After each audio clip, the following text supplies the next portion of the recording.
नमस्कार दोस्तों, आज हम भारतीय राजनीति के विचारक एवं पश्चिमी जो विचारक हैं उनके बारे में पढ़ेंगे और जो इम्पोर्टेंट सिद्धांत हैं उनके बारे में पढ़ेंगे।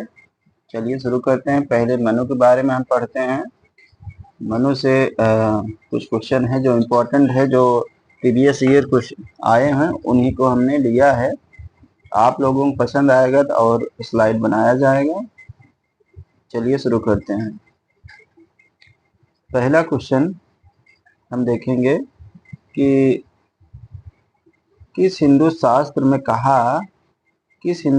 में यह कहा कि यद्यपि राजा इंसान है फिर भी उसे किसी नफरत नहीं करनी चाहिए। यानी यद्यपि राजा इंसान है फिर भी उसे किसी से नफरत नहीं करनी चाहिए, क्योंकि वह मनुष्य के आकार में ईश्वर है।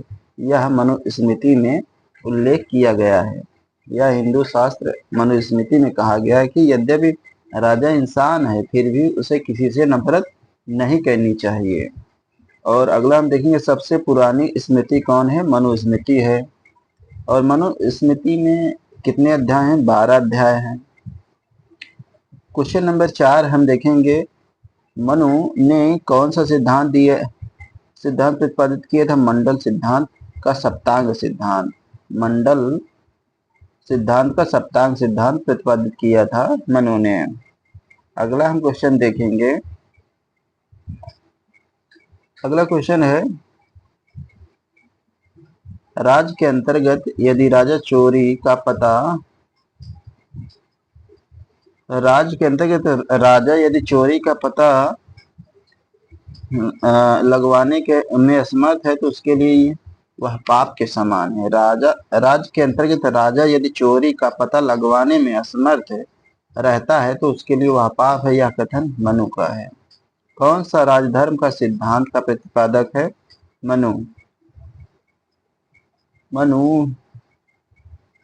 मनु राजधर्म के सिद्धांत का प्रतिपादक है। अगला हम देखेंगे कौटिल्य का। अभी तो थोड़ा ही क्वेश्चन था, आगे अगर आप लोगों को कहेंगे तो और क्वेश्चन कराया जाएगा। कौटिल्य के बारे में हम देखेंगे। कौटिल्य ने अपने राजमंडल के विजिगीषु को राजा के रूप में उल्लेख किया है जो विजेता होगा। विजिगीषु का राजा के रूप में उल्लेख किया है, जो विजेता होगा उसी के रूप में किया है। कौटिल्य की प्रसिद्ध कृति कौन है? अर्थशास्त्र। सभी जानते हैं। अर्थशास्त्र में कितने अधिकरण है? 15 अधिकरण हैं। और कौन सी विद्या कौटिल्य द्वारा सुनिश्चित मूल विधाओं में सम्मिलित है? मूल विधाओं में कौन सम्मिलित है? यह वार्ता, अनुवीक्षिकी और त्रयी सम्मिलित है। कौटिल्य द्वारा राज्य के किस सिद्धांत का प्रतिपादन किया गया है? सप्तांग सिद्धांत। सप्तांग सिद्धांत का प्रतिपादन कौटिल्य ने किया है। अगला हम देखेंगे, प्राचीन भारतीय राजनैतिक चिंतन के सप्तांग सिद्धांत में सम्मिलित हैं राजा, कोष, मित्र, बल, ये सब सम्मिलित हैं। और कौटिल्य के भाग 2 में देखेंगे। क्वेश्चन नंबर 13 है, कौन प्राचीन भारतीय विचारकों द्वारा प्रतिपादित राज्य का सप्तांग सिद्धांत के अंगों में नहीं है? पुरोहित नहीं है। कौटिल्य के लिए स्वामी का अर्थ क्या होता है? राजा। और सप्तांग सिद्धांत का संबंध राजनीतिक व्यवस्था से है। और कौटिल्य समर्थक था सीमित राजतंत्र का समर्थक कौटिल्य था। अगला हम देखेंगे, कौटिल्य द्वारा योगक्षेम सिद्धांत का अर्थ क्या है? प्रसन्नता और समृद्धि का विचार। कौटिल्य का योगक्षेम का सिद्धांत का अर्थ है प्रसन्नता और समृद्धि का विचार। कौटिल्य के अनुसार राज्य का अंग है स्वामी, आमत, मित्र और बल, जो सप्तांग सिद्धांत दिए हैं इसी के अनुसार। कौटिल्य के अनुसार राज्य मंडल में कितनी संख्याएं होनी चाहिए? 12।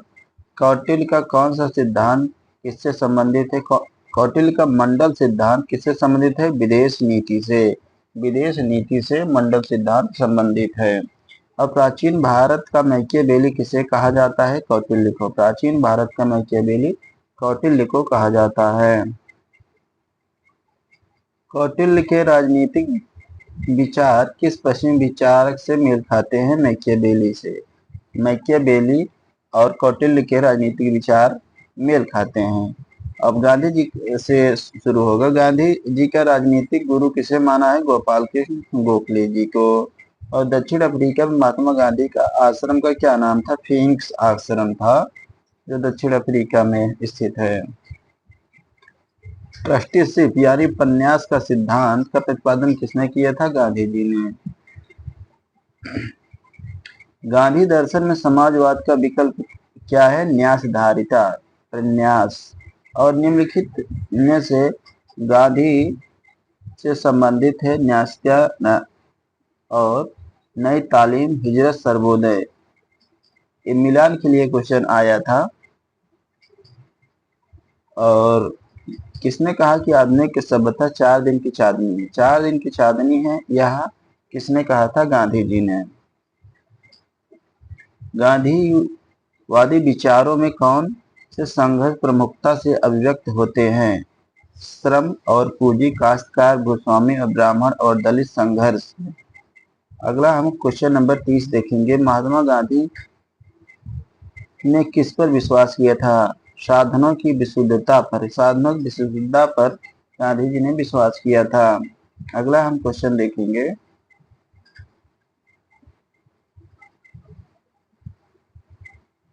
ये ए और आर के संबंध में।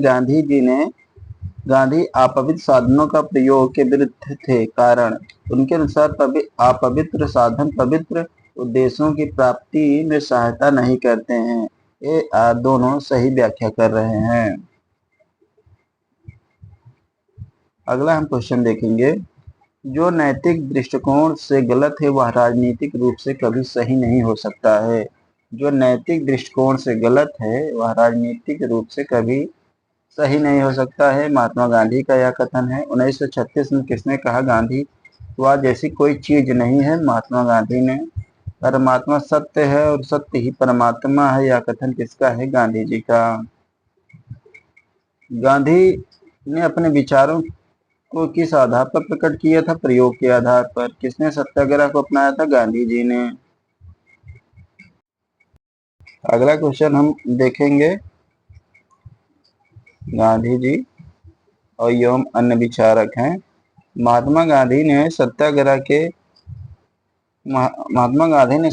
के अस्त्र का सर्वप्रथम प्रयोग कहाँ किया था? दक्षिण अफ्रीका में किया था। सत्याग्रह का मतलब प्रयोग सबसे पहले कहाँ किए थे? दक्षिण अफ्रीका में।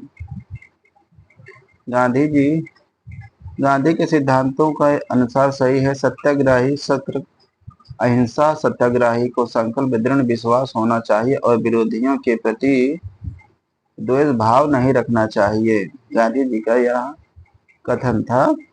अगला हम देखेंगे। गांधी जी के सत्याग्रह का साधन थे असहयोग, समन्वय, उपवास और सामाजिक बहिष्कार। गांधी जी के ये सत्याग्रह के प्रमुख साधन थे। राज्य के संबंध में गांधी जी विचार किसके निकट थे? राज्य के संबंध में गांधी जी के विचार किसके निकट? दार्शनिक अराजकतावादी के निकट थे। अगला हम देखेंगे। शिक्षित बनो, संघर्ष करो, संगठित बनो। यह नारा किसका है? यह कथन किसका है? अंबेडकर जी का। शिक्षित बनो, संघर्ष करो और संगठित बनो, यह अंबेडकर जी का कथन है, यह नारा है। मूने के अनुसार संगठन का सार्वभौमिक सिद्धांत कौन सा सिद्धांत है? पद सोपान। अन्य भारतीय विचारक के बारे में जानिए। क्या किसने कहा है?